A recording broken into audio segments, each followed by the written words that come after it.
All right. Good morning. Thank you for joining. I think we are live streaming now, or we will be shortly. So, really appreciate everybody joining us this morning.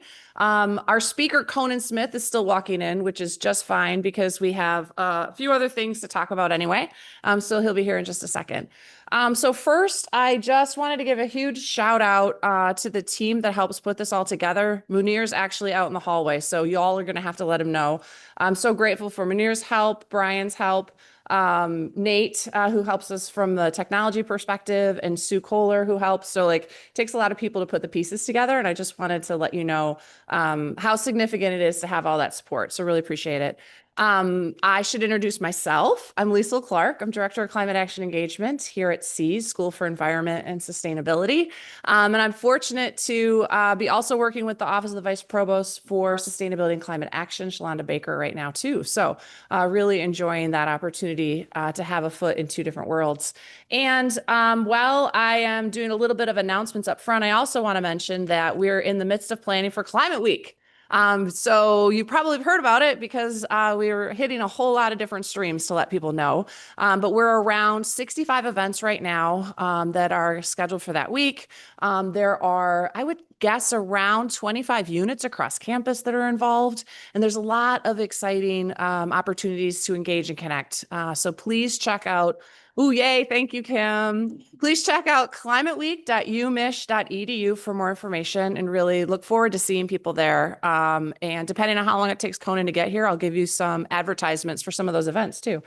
But before I do that, I do want to talk a little bit about the speaker series. So we did this last year and had a really great participation. Appreciate the turnout and appreciate the conversation, not only in the room, but also virtually.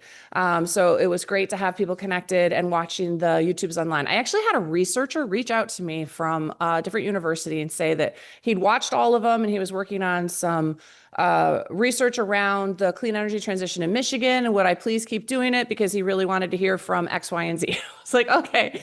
Great to know that people are looking at it. What I did get from feedback from our student population was it would be wonderful to hear from nonprofits and private sector. So last year was very focused on the public sector, and then this year we're going to focus on nonprofits in the private sector. And so that's why we're really excited to hear from Conan Smith, who is CEO of the Michigan Environmental Council. But before we go too much into Conan's role, what he's doing now, and talk with him about his path, I do also just want to mention the next 3 in the series. So we're going to do 4 in the fall, 4 in the winter, like we did before. It's a nice rhythm, 1 a month. The next one is October 10th, and it is Dr. Laura Sherman, who is SEAS alum, and she is the president of the Michigan Energy Innovation Business Council. So she'll kind of cross over the trade association world and private sector world. So she is very knowledgeable. Looking forward to hearing from her, particularly in this time where the clean energy transition looks a little different than it did a year or so ago. So really informative to understand what the companies are thinking. And then direct from the companies on November 14th, we've got Rob Threlkeld. So he is the energy manager at GM. He is a pretty phenomenal guy. He's been working in energy at GM for like 25 years. And he has championed a lot of the carbon reduction work that GM has done from his seat as the energy manager. So really looking forward to hearing from him. You're going to very much enjoy that conversation. He's done a lot of phenomenal work. And then finally, December 5th, we're going to hear from Sally Tallberg, who is CEO of Michigan Saves. And Sally has a really interesting pedigree because she also served as the chair of the Michigan Public Service Commission. She also worked at Public Sector Consultants. She worked at a variety of different places, including the Michigan Environmental Council, which was my segue to Conan, but he's going to grab a cup of coffee first. So he'll be up here in just a second. No, go ahead, grab if you want a cup of. No, we're sharing a mic.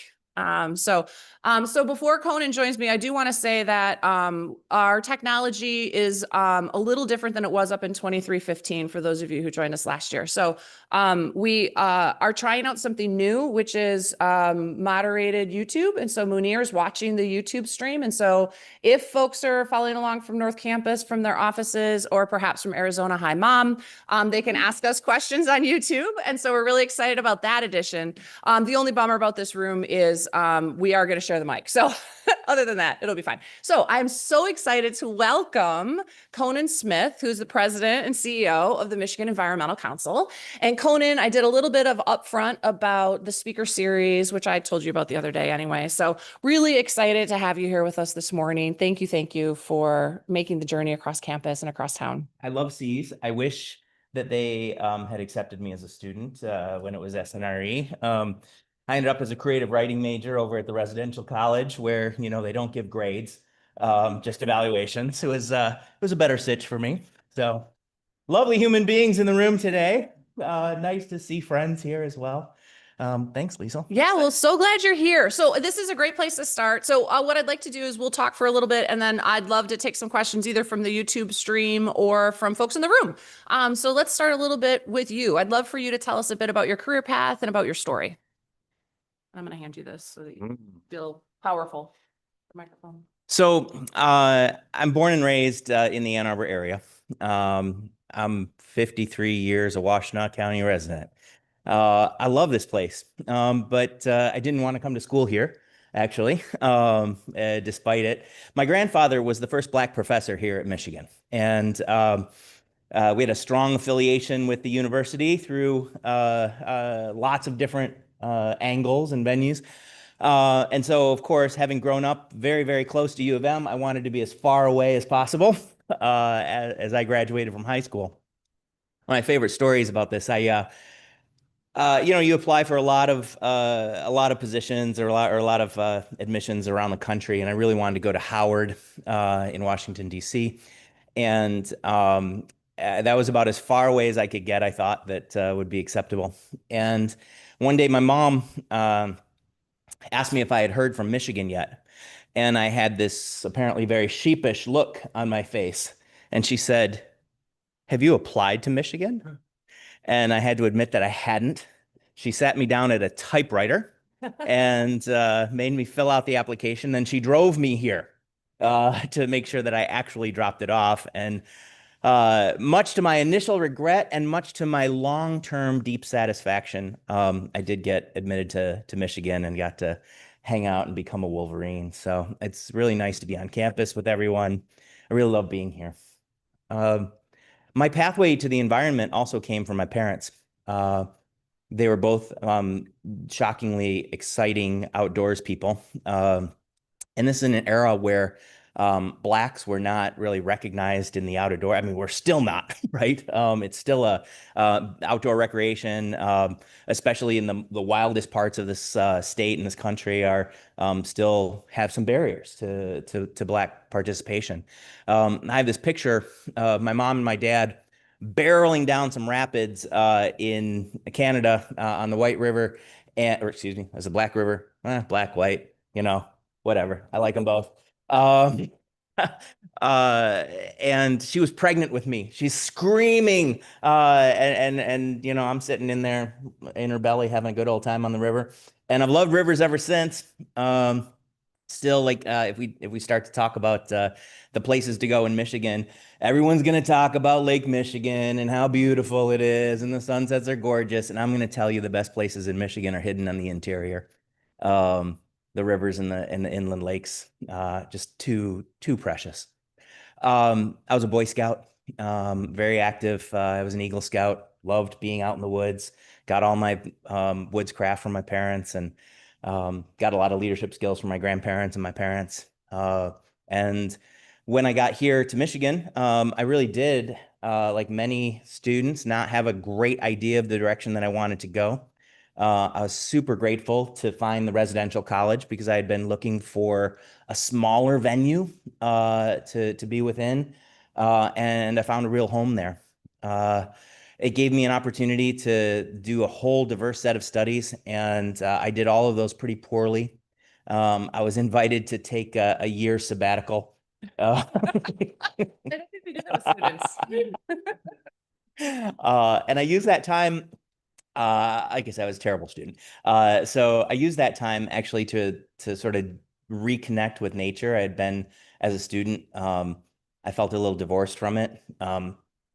Even when there was a time I was walking actually down this very lane here behind the building. And there was a solar eclipse that I was unaware of. I don't know if you've ever been in a leafy place when solar eclipse starts to happen, but all the leaves start to get real blurry. And I thought, what did I do last night? What were those pills are they still in? No. So uh it was a good reminder that I needed that connection to nature and natural spaces. And I spent that time like up in the Porcupine Mountains really like finding myself, and came back a better poet, a better writer, um and actually managed to get actually good grades and graduate. And then traveled the world for about a year. Um, my girlfriend and I at the time had saved up a lot of money over that last senior year, and we just wanted to see what was out there. And so we took our tent and just moved around the planet, seeing really incredible things. Um, uh, it's hard to say whose picture this is, given the fact that we shared this camera and took pictures of everything. But one of our photos was published in National Geographic, and I think of that picture, and I think none of that would have happened if we hadn't had the space to feel the deep connection to nature that had just washed over us during those travels. Otherwise we would have been just clicking regular photos. But at some point, we just got really deep, and the beauty of that moment was captured uh, in the art that we were doing there. When I came back, I wanted to get a job. I didn't really care what that job was, but I had a degree in creative writing, so I wasn't very attractive to employers. And I ended up getting a job at the Michigan House of Representatives on their communications staff, and I was a speechwriter. I did press releases. Just keeping the message out there. The Democrats who I worked for were in control of the House of Representatives at that time. And 5 months later, they were not in control of the House of Representatives. And I was invited to leave early, sabbatical. There was a sort of first in, last out approach, and I was the last in and first out. So I took a job running a House campaign, and then started looking for real jobs. Uh, I had known the woman who was running the Michigan Environmental Council at the time, Lana Pollock, for really my whole life. I should say, she knew me for my whole life, because I don't really remember her from those very, very small years. But she and my grandfather and my mom were very, very close. And so I reached out to Lana, and she said, well, there's a job posting in our shop for a communications person in our land use program. Super excited. It's environment, it's writing. These are the things that I am really good at. I have a personal relationship with the CEO. I am a shoo-in for this job. And so I applied, and I did not get hired. And a couple weeks after that excruciating disappointment, Julie Stoneman, who ran the land use programs, called me and said, hey, the person we hired never showed up to work. Do you want the job? Absolutely, I'll take it. And I worked under Julie doing communications and land use for a while. And then Julie got a job running a land conservancy in West Michigan. And we posted her director position. And I thought, I've been working under the leader of this shop. I know the work. I know the legislature. I know our member organizations. I'm the right guy to take the lead. And with the encouragement of Lana, my boss, I put in an application, and she hired someone else. And the person she hired was truly incredible. Coming from the Department of Housing and Urban Development in DC, like fantastic land use knowledge, and working in the Clinton administration, just like top-notch person, right? Like I was not competitive with her for this job. And I was excited to work under her, but she must not have been very excited to work with me, because she told Lan, I'd really rather not move back to Michigan now that I've met your stat. No, that's not what she said. I think I don't know what actually kept her in Washington, D.C., but she decided not to come back to Michigan. And Lana exhausted with the hiring process, said, "Do you want the job?" And I said, "Yes." So my dad says, "The early bird gets the worm, but the second mouse gets the cheese. And I am the second mouse." So, I like it. so that's how I got to be at the Michigan Environmental Council. I worked there until 2004 when I went to Southeast Michigan, ran a nonprofit called Metro Matters that did intergovernmental cooperation on regional issues.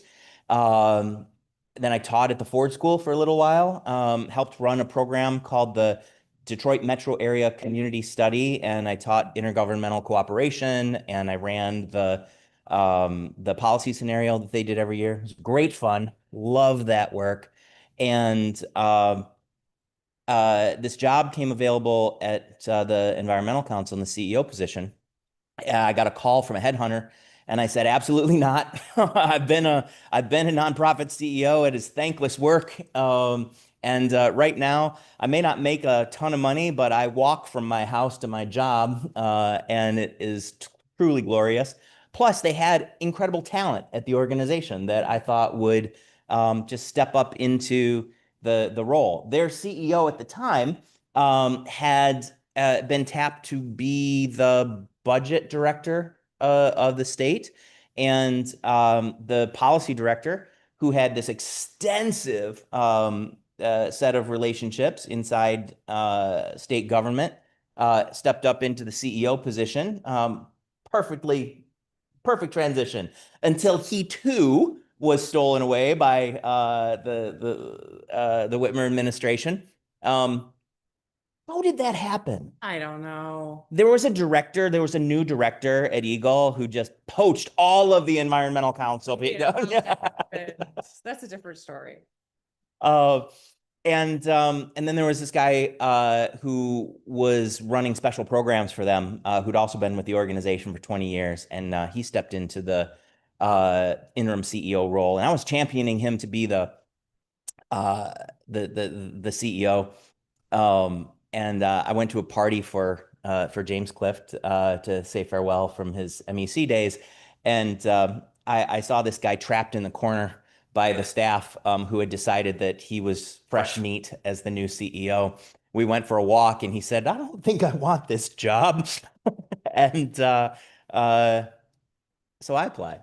And once again, uh, being the second or third or fourth choice has worked out really well for me. So now I run the Michigan Environmental Council. MEC is the state's umbrella organization for environmental and conservation groups in the state. We represent organizations from Detroit to Menominee, Kalamazoo to the Sioux, and they cover every imaginable issue.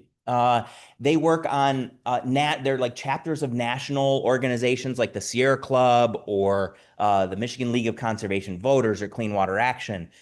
They also work at the hyper neighborhood level. They work on individual species. The breadth of the kinds of organizations and the work that they do in this state that is representative of this movement, truly incredible. And if you are thinking of a career, returning to a career and environment, uh, then like this is the place, man. Michigan is the place.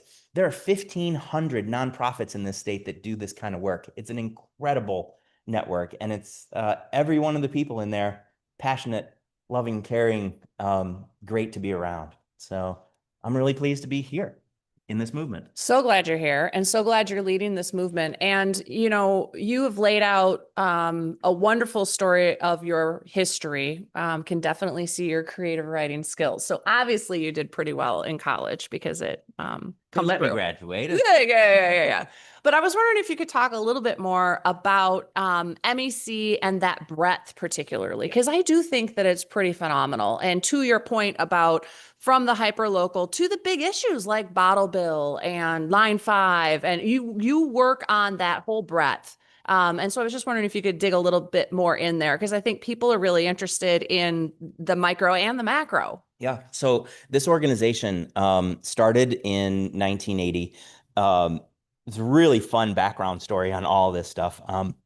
There was sort of an iconic environmental advisor to Governor Milliken. His name's Bill Rustum.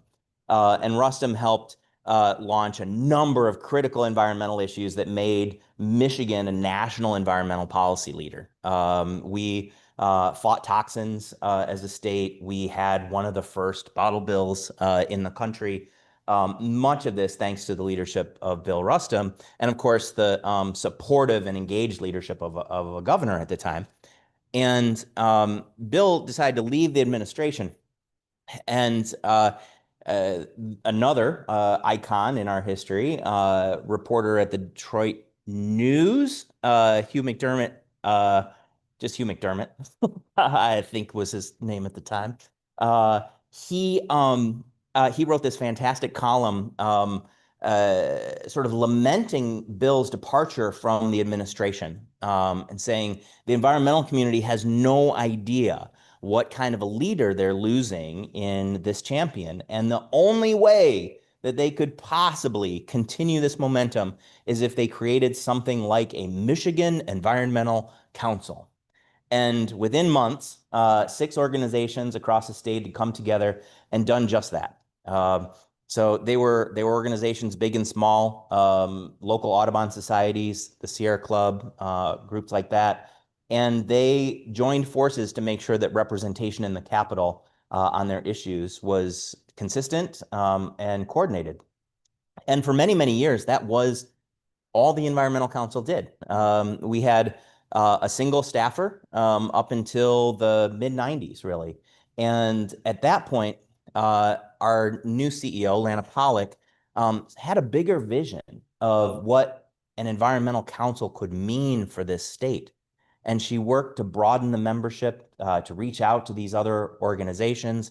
She carried us into public policy debates that we had never even considered touching before. She was an incredibly strong fundraiser and built a financial base under the organization that legacy carries on today in the form of a multi-million-dollar endowment that gives us the flexibility to pivot when tough issues arise.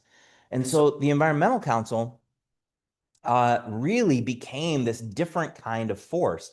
And at the same time, the environmental movement was blossoming, where back in the day, we had to pool our resources to hire one person to represent us in the Capitol. Today, there are a dozen environmental and conservation organizations that have multiple people on their staffs working in the state capitol. So the representation role has shifted considerably because now there are lots of us. We're a team in the Capitol, and it is leaning into the movement building aspect of our work. Liesl, I think I've said this to you, but when you were the director of Eagle, one of the things that I loved about our first conversation was you talked about the importance of that institutional architecture, right? Like building the team, making sure that they felt good and strong and supported and empowered to do the work that their values were leading them to do. And that is what we have been doing with the Environmental Council for the past 6 or 7 years now, leaning into this movement, tapping into the excitement and the vibrancy of all of these individuals who work in it in these institutions to really just transform the effectiveness of the movement overall. Well, I love that because I do think that, taking on that role at Eagle at the time, it was very much like, how do you build the morale and reinforce the mission of protecting public health and the environment? And that has to happen. Obviously, it happens at Eagle, but it also happens with all the constellation entities where we all are pointing in the same direction. And so that's always been something I've really valued, is that our constellation entities that have been able to do that. That I think is such a great point. So I'll talk all day about the movement of nonprofits here, but in truth, it is also governmental entities, the regulators. It is the businesses who are hopefully increasingly embracing sustainability and figuring out how to advance this shared cause of protecting our planet while also making a profit. It's a big network. It is. And I have a statistic on that, which is that the clean energy companies, let me say that differently. Sorry. The sustainability companies that are purchasing clean energy resources outside of the compliance world. So, like, you have to do the compliance for the RPS. But there are companies like GM. Rob Threlkeld's going to be here. Excellent. Right. He's a rock star. And he's going to tell us about those types of commitments that GM has made, Ford has made, and others. That market is around 20 to 30% of the renewables that are being built right now that are outside of compliance. So that's huge, right? So that piece is a really important component. And I want to underscore something that Conan said in his description of this pathway. Like, you guys don't understand how awesome this history is to hear it directly from Conan. And I'm so glad that we are capturing this recording, because just listening to you talk. Fail all the way up. Oh, stop. Oh, stop. But I also want to say Dave Dempsey's Ruin and Recovery is a fabulous book to understand the history of the environmental movement up to, like, I think it was like late 90s, early 2000s. But anyway, Dempsey's materials are really good too. Another alumni of the Michigan Environmental Council. Fantastic. Yeah, well, we could spend all afternoon talking about, or all morning talking about the awesome MEC alums, particularly those in the room. We've got a few. Okay, so I want to turn to your career path, certainly your role kind of along the way. You have made a variety of decisions in those nonprofit positions around sustainability and climate action. Obviously, it's a little different for you because of what those organizations are, but you still have to lean in on important decision making that keeps this compass pointed in the right direction. And so I wanted you to talk a little bit about that type of decision making and how do you think about it? What sort of advice would you give, to people earlier in their careers, kind of thinking about how do they find that path? Wow. So that is a complex question because there is, oh man, I'm going to babble a little bit. Back up and say, I started as a communicator, right? So like there is this power in sharing the message, right? Like you can truly create change through writing, through art, through visual. That's not my field, obviously. So communications in and of itself can be a critical component to like building a sustainable world. If people don't understand it, if they can't feel the value deeply in their soul, then they won't take action, right? So there's that aspect of the work. I didn't mention I was an elected official for 14 years. And you can also through organizing, like build change, like make communities come together and fight for the things that promote public health for them, that make their environment cleaner, that make their communities better, healthier, happier places to live. And then there's the policy work, right? Like we can fight in the capital of the state, we can fight in the capital of our country for those investments, for those regulations that ensure that our environment is clean. Of course, there is the business community where we can design marketplaces that advance these values. And then there is the absolutely most boring aspect of all of this, which is what I now am hired to do, which is the administration of any of these organizations.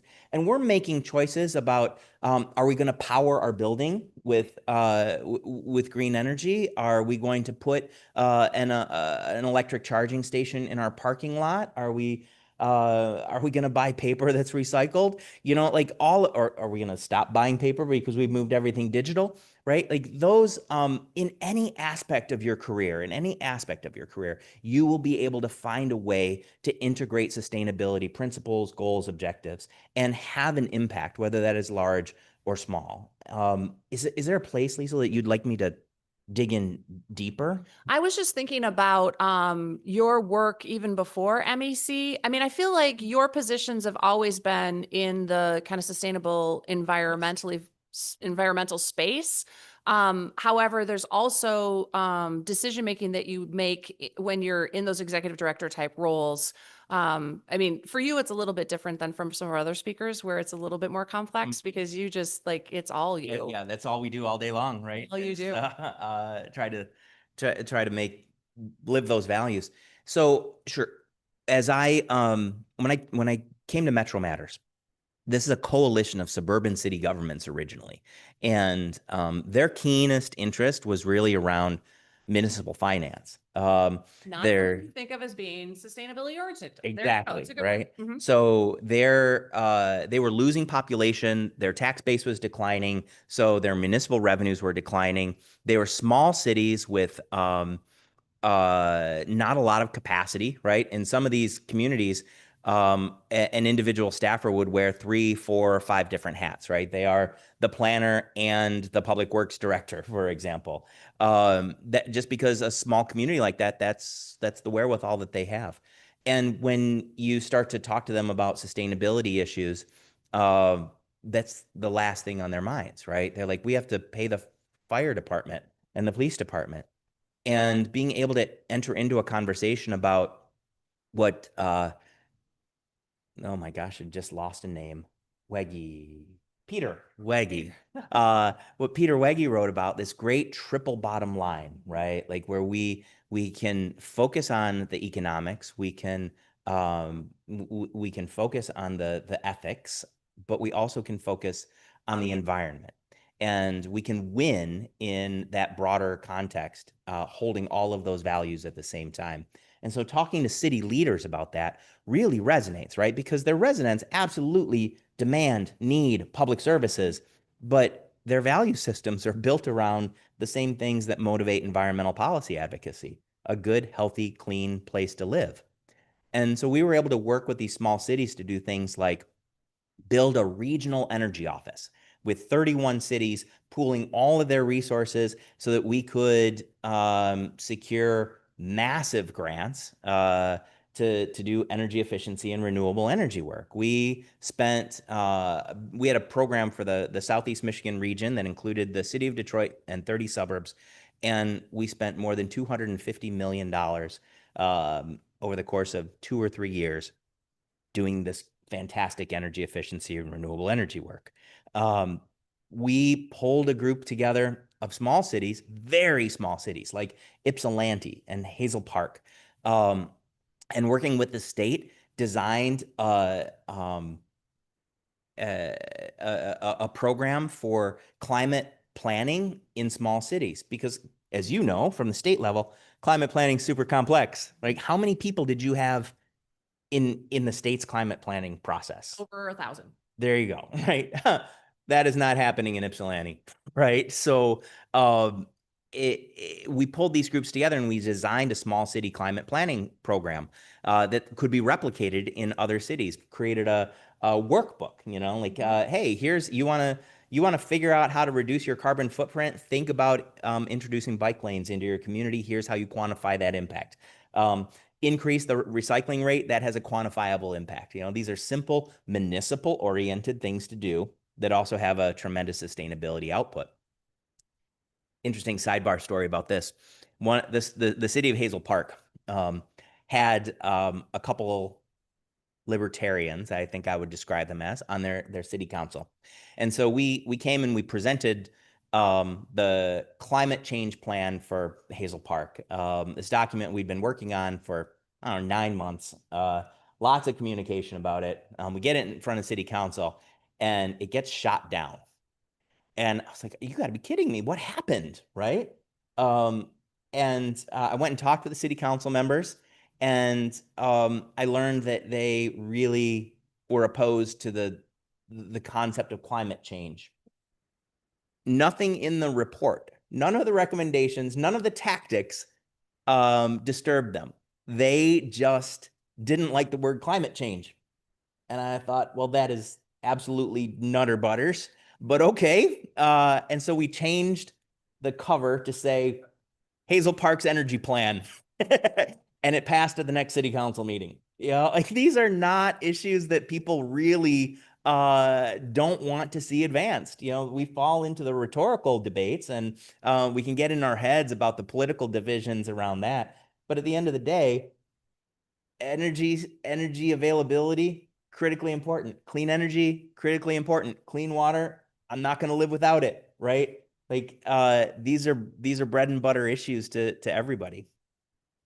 That's such a fabulous story, especially in the times that we live in, when we know that clean energy resources are the cheapest resources. And that's why we were going to see this momentum continue. We actually had Tom Steyer here a couple of days ago talking about this specifically and how, one of the things I shared is when I started doing this work, solar was the most expensive.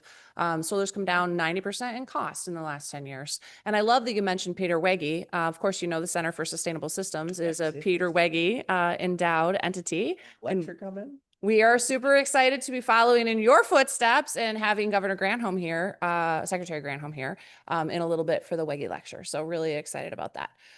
So I want to ask you, what are you most proud of in your career? What would you say is your biggest accomplishment? It sounds hokey, I guess, but I have really been, either by good fortune or just because I'm a nice guy, been surrounded by incredible people and incredible talent. And to watch the people that I have brought into organizations then take expansive roles in other places, that I think is my proudest thing.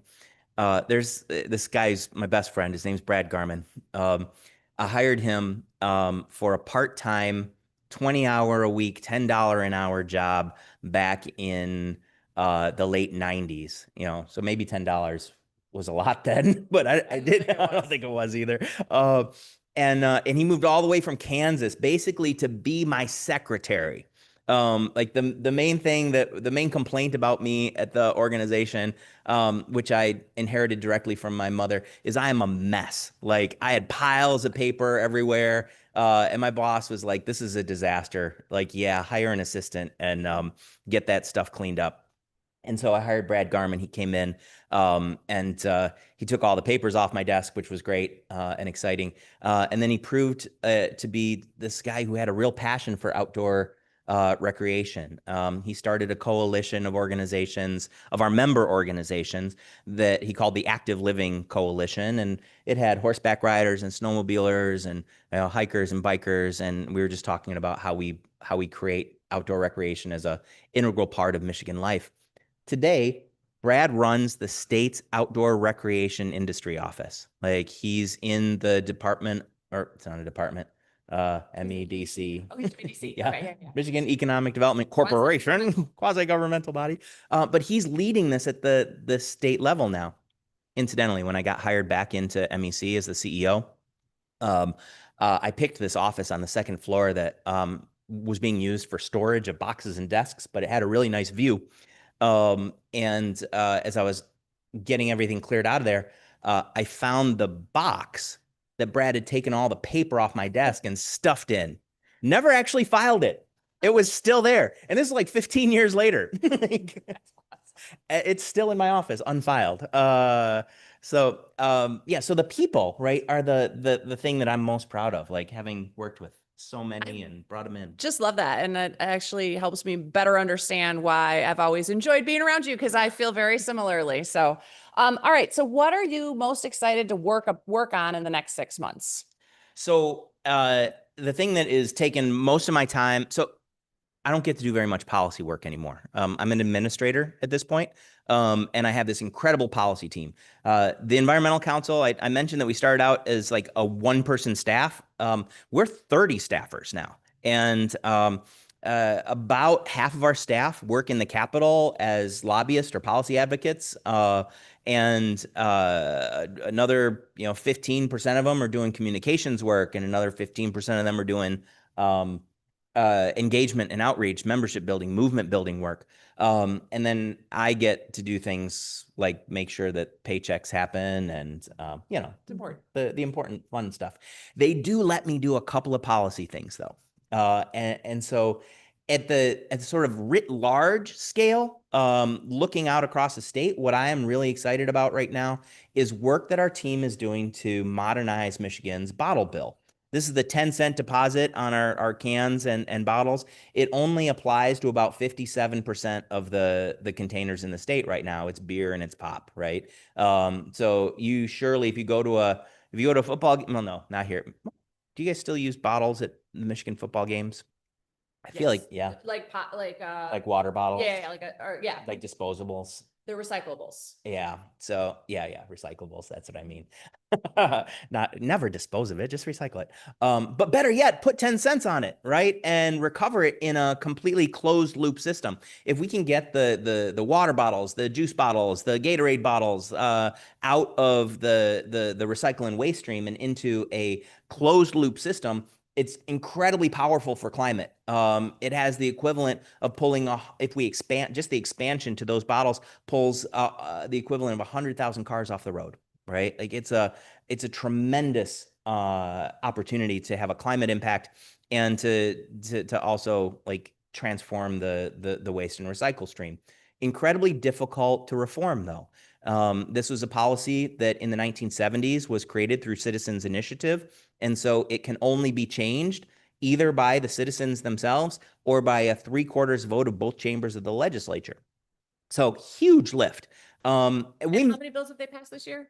Yeah, thank you. And the legislature cannot get out of their own way this year. So the likelihood that we fail on this is actually pretty high, right? Because it's a big lift. But I am super excited and super proud that we're in this fight and we're going to keep fighting for it because it's the right thing to do.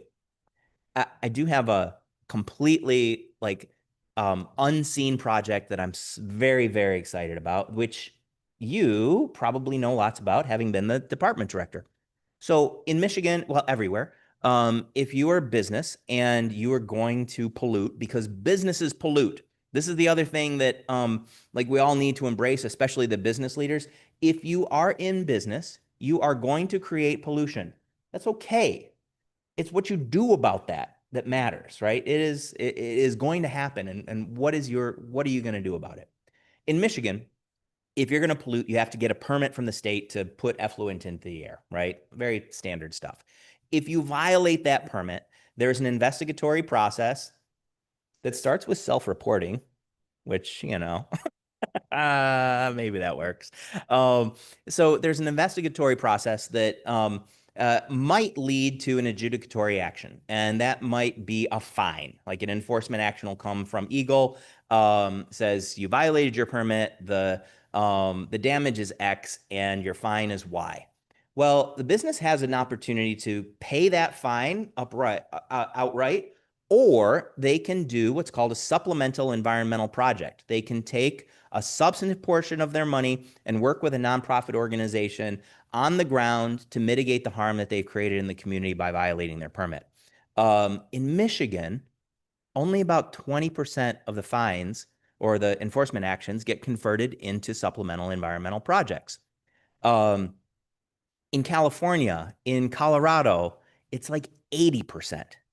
In Michigan, that would mean an additional $1 to $2 million every year going to nonprofits to do on the ground field work. And we're working with the Michigan Manufacturers Association, with public sector consultants, with nonprofits on the ground to transform that system and prop up the supplemental environmental projects process so that it is easier for companies to engage in. Now, of course, step one is don't violate your permits, right? But step two is if you're violating your permit, mitigate the harm. If you just pay the fine gets dumped into the state's general fund and it's paying for God knows what, a new road somewhere in all likelihood. So this is an opportunity for us to make sure that those resources get deployed in ways that make the environment better. Super interesting.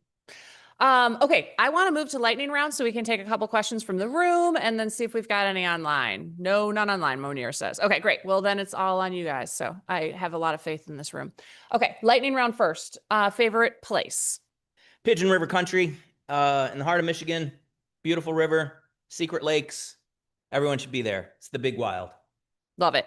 First job, not like, First job was working as a writer for the House of Representatives. no, first job. That's not your first job.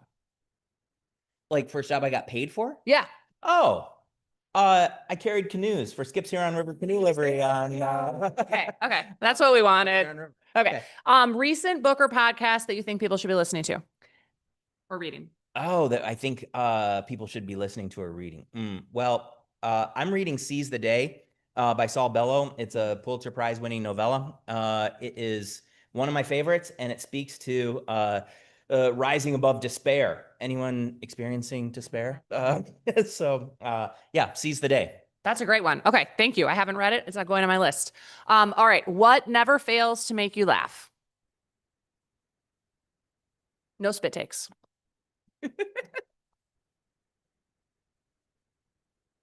My name is Maximus Decimus Aurelius.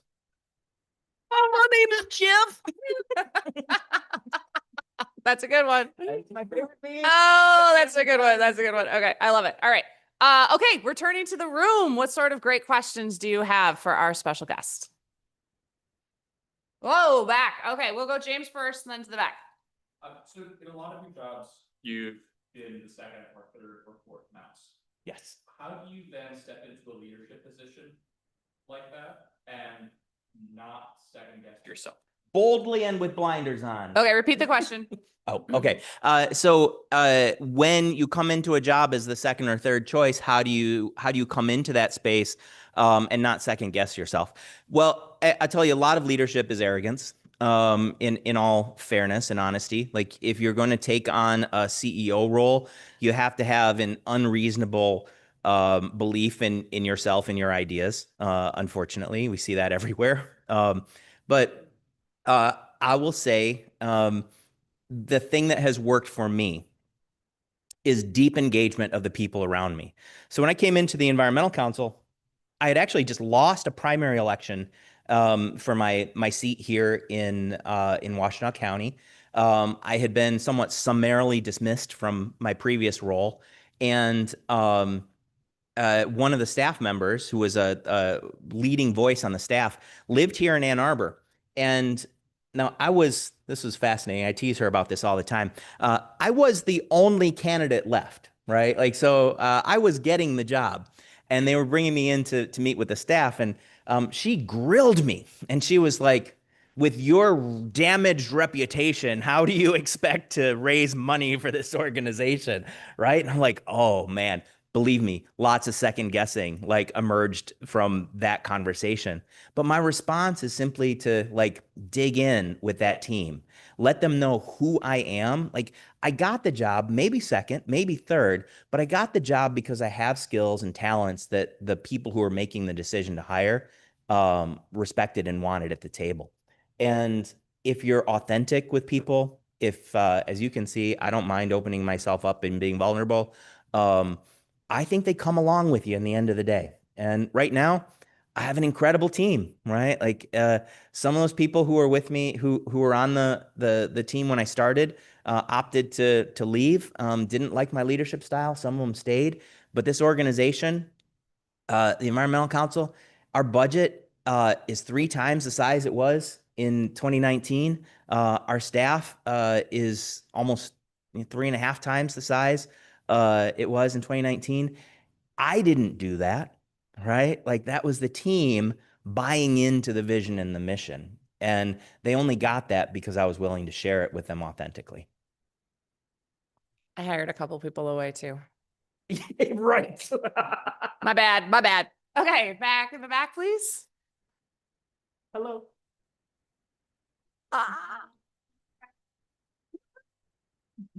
Hugh was just asking if you were going to come, so thank you for being here.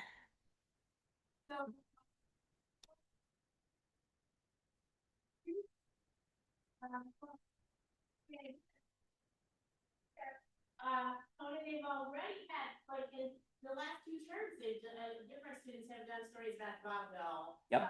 Progress. So beyond that, what are your top 5 things that you wish the public was hearing more about? And that's a news question. Like, why now? What's happening? Yeah, so one of the big things that's going to roll down the pipe is Consumers Energy offloading its dams to a private equity firm. I don't think we're hearing enough about that and the consequences on energy generation and energy pricing in the state, to be sure. But from an ecological standpoint, we want to remove those dams. We want to restore more natural stream flow in this state, and that's more of what's been happening across the country. So I think there's more investigatory work to be done there, more writing work to be done there. Also in that same vein, we're not writing enough about the ecological transformation that is happening in Michigan specifically because of climate change. So this is a little bit gross. I'm a fly fisherman, and there is an invasive species that we call rock snot. It's like snot on rocks. It is a very descriptive name, and it's just disastrous for the trout population, and it's hurting our cold water streams. We've seen upticks in Lyme disease. That's not because ticks are smarter. It's because the winters are warmer, right? Like, so I think there's a whole series that we could be doing there, a whole conversation about how people's real lives, their recreation lives, their daily lives are being transformed by the ecological transformation that's happening because of climate change. And then there is a tremendous conversation in this country right now about funding infrastructure and what and how we're going to do it and why. No shade on the governor who wants to fix all the damn roads.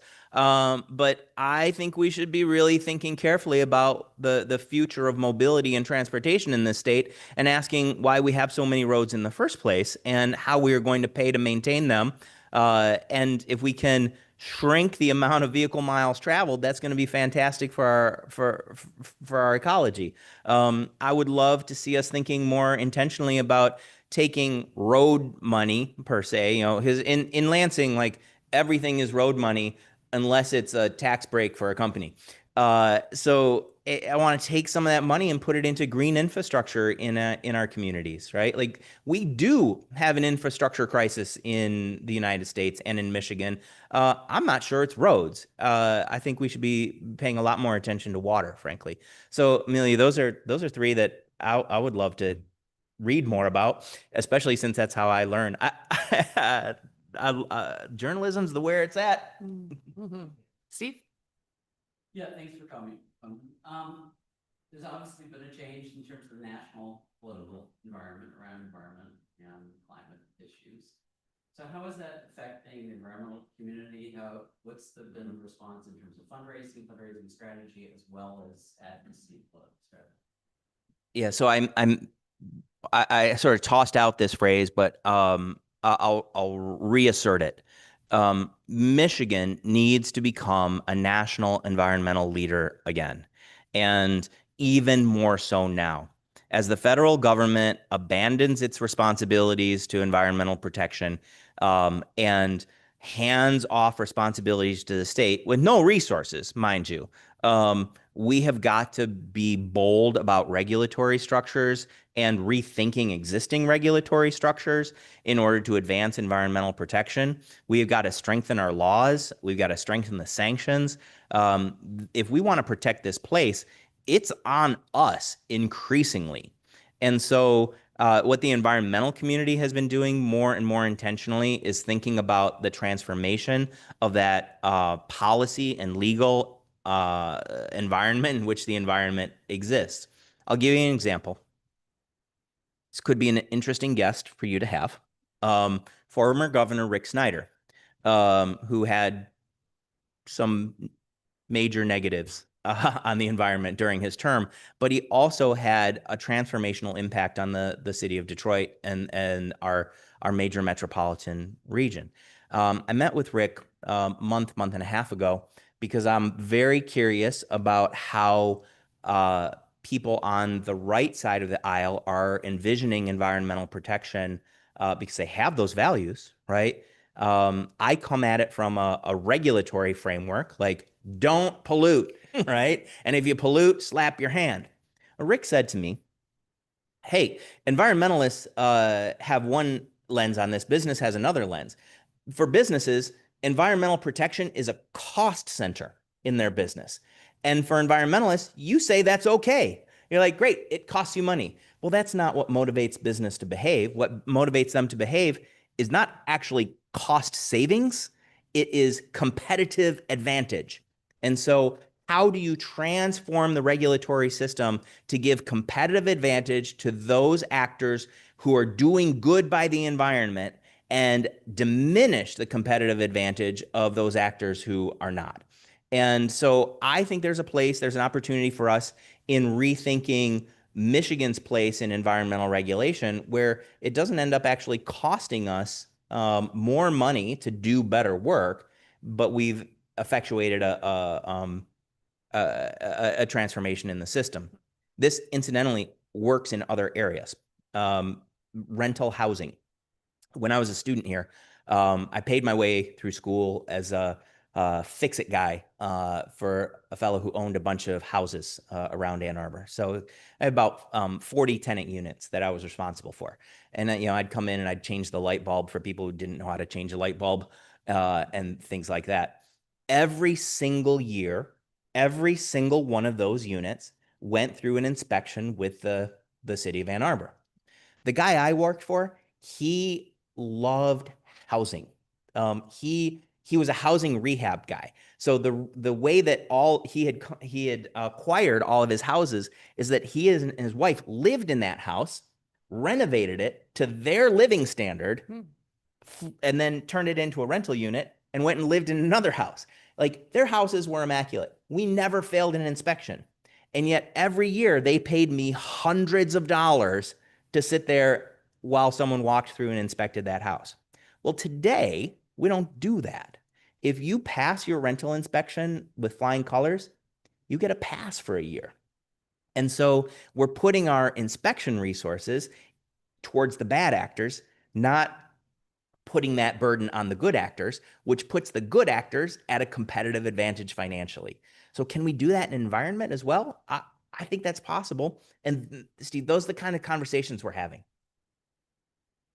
That's so interesting. I can think of a lot of good examples from Eagle World that might fit into that category. We should So have lunch. okay, we're gonna have. I think this is gonna be maybe our last. We'll see. We have just 4 more minutes, so Greg can go first, and we'll see if we get how far we go. Conan, appreciate your good work. BC, and also thanks for mentioning Peter Wavy, the Wavy professor here. Oh, And just we're seeing evidence of climate change now in the form of climate pollution with wildfire smoke. yes. And wondering if that's an opportunity to engage more the divide or deal with the divide, okay, in policy. And just wondering if you're seeing any movement there that 100%. Greg, I really appreciate this frame because I don't think I said it clearly enough when I was answering Amelia's question. The reason I think we should be talking about the human impacts is because that is what what's the word? Thank you. Oh man, not enough of this yet. Yeah, that's what transcends those political boundaries, right? Like when people, I drove from Ann Arbor to the Keweenaw Peninsula at the beginning of August through that horrible band of smoke that hit mid-Michigan. Couldn't see the stars in the Keweenaw. Like, these are very conservative places who are being directly impacted by the consequences of climate change. People understand Canadian wildfires. They may not yet understand that Canadian wildfire is because of climate change. And so drawing those lines more clearly, I think, does help us bridge those divides. And can I just say that is why the research at the university is so important, is to have that direct data connection. And that's really meaningful to support those conversations. Okay, one more. We made it. We made it. All right. Okay. All of the question regarding providing competitive advantage, trying to figure out what regulatory or policy like works in reality, and how do you see approaching that in terms of you might want something more stringent than that, or you might be a little more ambitious than what you actually get, and how do you kind of balance that either with yourself or with other environmental organizations? Balancing kind of the desires with the potential reality the good be, or what is the perfect being enemy of the bad? Yeah, superb question, because in the environmental community, we have a lot of individuals who are unwilling to compromise, right? Like, and that we need that, right? Like, we need people who are holding the line and articulating the vision and driving people towards it. And if everybody's willing to be, you know, more complacent, we aren't going to make the progress that we can. So this is a real challenge for us in the movement. My background through politics, through advocacy, and through professional training is in conflict resolution. That's where my master's degree is. I focus our team on finding solutions that work for the maximum number of people. And so this great environmental justice leader named John Powell, he teaches at UC Berkeley.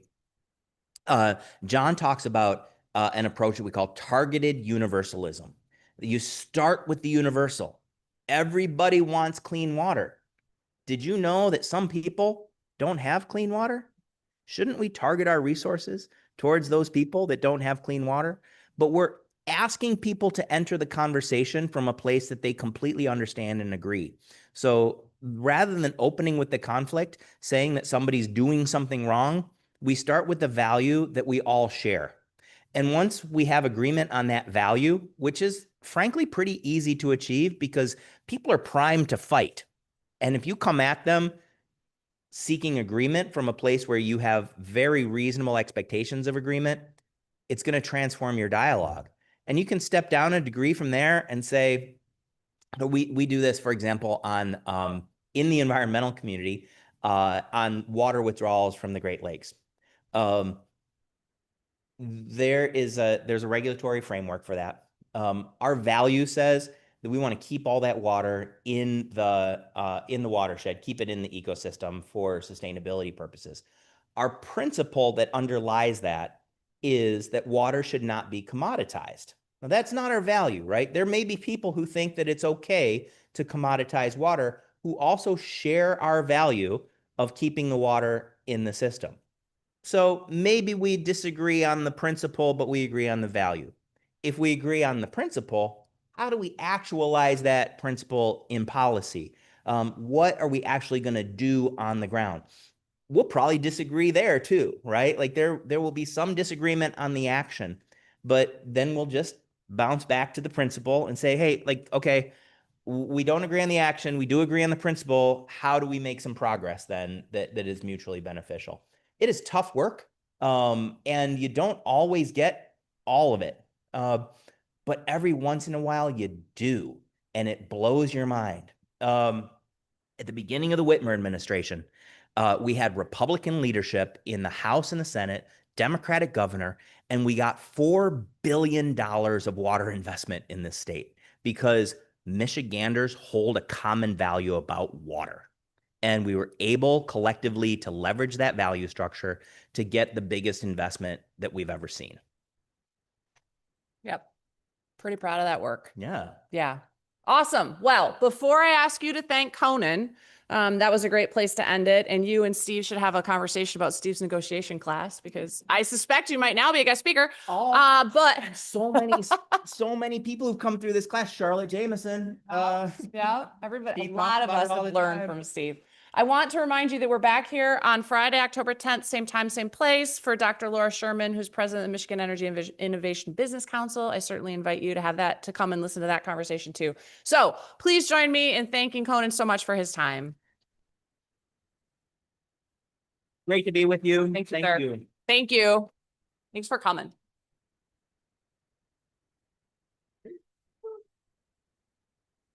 I have a goodie for you. Oh, excellent. Thank you. This is so fun. I'm so glad you do this. Like, It's been a while.